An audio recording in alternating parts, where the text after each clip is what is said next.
नमस्कार दोस्तों, समझो जियोपॉलिटिक्स में आपका स्वागत है। मैं हूं अजय कुमार झा। दोस्तों, भारत ने national deep water exploration mission launch कर दिया है। 15 अगस्त को भारत के प्रधानमंत्री नरेंद्र मोदी ने इसे समुद्र मंथन कहा है। तो क्या ये समुद्र मंथन भारत को अपना अगला जैकपॉट दिला सकता है? क्या ये समुद्र मंथन भारत की इकोनॉमी को, भारत का ग्रोथ को वो अमृत प्रदान कर सकता है जो कहा जाता है कि समुद्र मंथन के द्वारा देवताओं ने पाया था? दोस्तों, आप सबको पता है कि समुद्र मंथन एक मेटाफर है जो भारतीय हिंदू संस्कृति के साथ जुड़ा हुआ है। ये नाम कहा जाता है कि देवता और असुर एक साथ मिलकर समुद्र मंथन किया था ताकि अमृत को प्राप्त कर सकें। आज के इस क्रिटिकल समय में जब भारत को इंटरनेशनल लेवल पे अपने पोजीशन को बैलेंस करने में काफ़ी चैलेंजेस फेस करना पड़ रहा है, इस समय में ये समुद्र मंथन भारत के क्या कोई बूस्ट दे सकता है? ये न्यूज़ को आज हम लोग यहाँ पे चर्चा करेंगे। दोस्तों, national deep water exploration mission Andaman Nicobar द्वीप के अल्ट्रा डीप वाटर में, बे ऑफ बंगाल के कृष्णा गोदावरी और महानदी बेल्ट में तथा वेस्टर्न शोर में बॉम्बे हाई के बियॉन्ड ऑयल फील्ड डिस्कवरी की बात कर रही है। ये नया पुश है जो भारत ने इस सेक्टर में दिया है, लेकिन इसका मतलब कतई नहीं है कि ओवरनाइट यहाँ पे बहुत कुछ मिल जाएगा और भारत की इकोनॉमी बदल जाएगी। अभी तक की जो इन्फॉर्मेशन है उसको मैं आगे आप लोगों के साथ साझा करूँगा, लेकिन उससे पहले भारत की जो ऑयल डिपेंडेंसी है इसको समझ लेते हैं। अगर भारत अपने ही टेरिटरी में ऑयल फील्ड डिस्कवरी कर पाता है तो इसका सीधा असर आपके और मेरे जेब पे पड़ेगा, क्योंकि ये इन्फ्लेशन को प्रभावित करता है। इसके अलावा एनर्जी भारत के जो ग्रोथ का पिलर होगा इसमें एक अच्छा रोल प्ले कर सकता है। तीसरा, भारत जितना कम दूसरे देशों पर डिपेंड करेगा एनर्जी को लेकर या ऑयल को लेकर, उतना ही भारत का जियोपॉलिटिक्स में अपना पॉलिसी लेवल पर फ्लेक्सिबिलिटी बना हुआ रहेगा। भारत जितना लिमिटेशन में रहेगा उतना ही ज़्यादा उसका पॉलिसी लिमिटेशन होगी।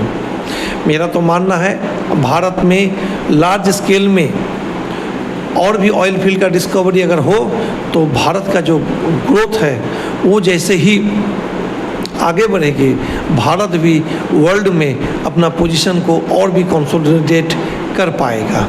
तो चलिए आज की इस न्यूज़ को में आगे बढ़ते हुए देखते हैं कि भारत का जो ऑयल लेगेसी है वो बेसिकली कॉलोनियल है। असम के डिगबॉय में तेल का प्रोडक्शन होता था, लेकिन ये जो प्रोडक्शन है ये ज़रूरत के बूंद भरी नहीं थी। इसके लिए भारत को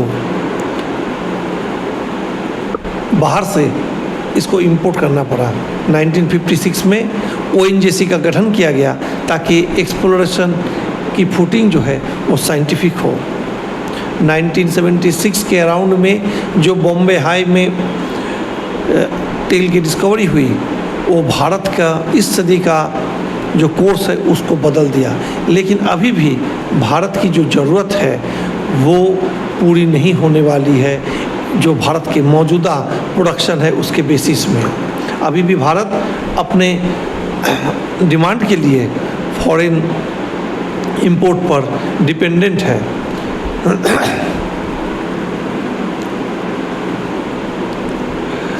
देखिए, डीप सी वाटर में 1 से 3 किलोमीटर नीचे और उसके बाद उससे भी 2-3 किलोमीटर नीचे खोदने पर जो तेल मिलेगी जिसकी बात कहा जा रहा है वो ही है डीप सी वाटर मिशन का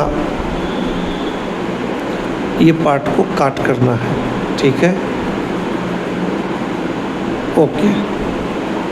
स्टार्ट।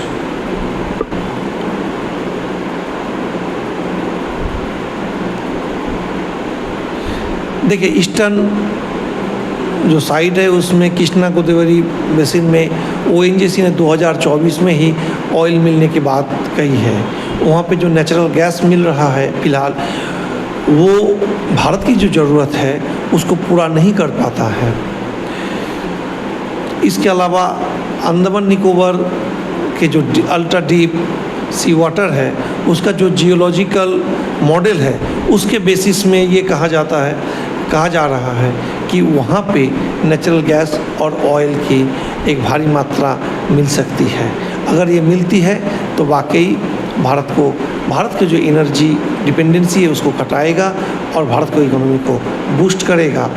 और इसीलिए ये समुद्र मंथन जो प्रोजेक्ट है उसे लॉन्च किया गया है। इसके पैरेलल समुद्रयान ये प्रोजेक्ट भी भारत के सरकार की तरफ से चल रही है।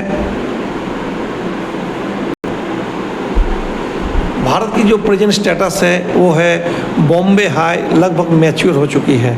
अगर वहाँ से देखा जाए तो कोई क्वांटम जंप की प्रोबेबिलिटी अभी नहीं है। और मौजूदा हालात में जो अंडमान निकोबार आइलैंड है वहाँ पे अगर जैसा कि डेटा अवेलेबल है जो अनुमान किया जा रहा है वहाँ पे अगर ये तेल मिलती है तो वाकई ये एक बहुत बड़ा जंप रहेगा। सिर्फ तेल की ही नहीं, अगर देखा जाए तो ये जो ये जो डीप वाटर एक्सप्लोरेशन या तेल की आसान भाषा में जो तेल की खोज की बात कही गई है इसमें के ऊपर भी भारत दूसरे देशों के ऊपर डिपेंडेंट है। सब सरफेस जो टेक है, फाइनेंस है, इंश्योरेंस है, इन तमाम चीज़ों पर भारत को दूसरे देशों पर डिपेंड करना पड़ रहेगा। लेकिन अगर प्रैक्टिकल में देखा जाए तो ये डिपेंडेंसी जीरो होना भी लगभग नामुमकिन है। भारत को अभी शॉर्ट या मिड टर्म में ज़रूरत पड़े तो जॉइंट वेंचर करके अपना रिसर्च को और आगे बढ़ाना चाहिए। और अगर तेल मिलती है तो उसको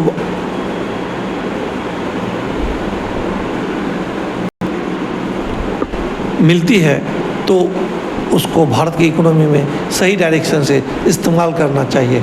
और क्या।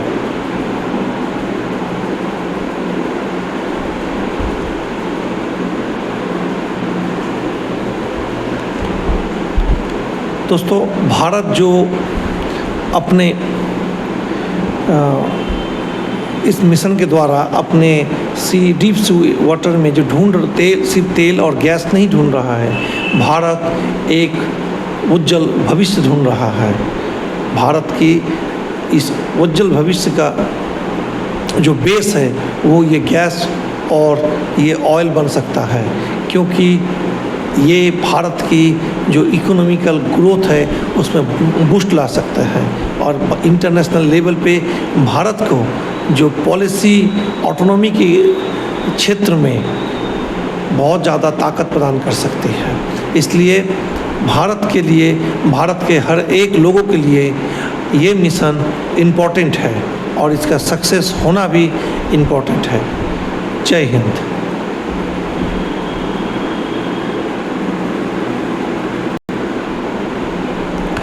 ये वीडियो अगर इन्फॉर्मेटिव लगा हो तो वीडियो को लाइक करें, कमेंट करें और चैनल को ज़रूर सब्सक्राइब करें।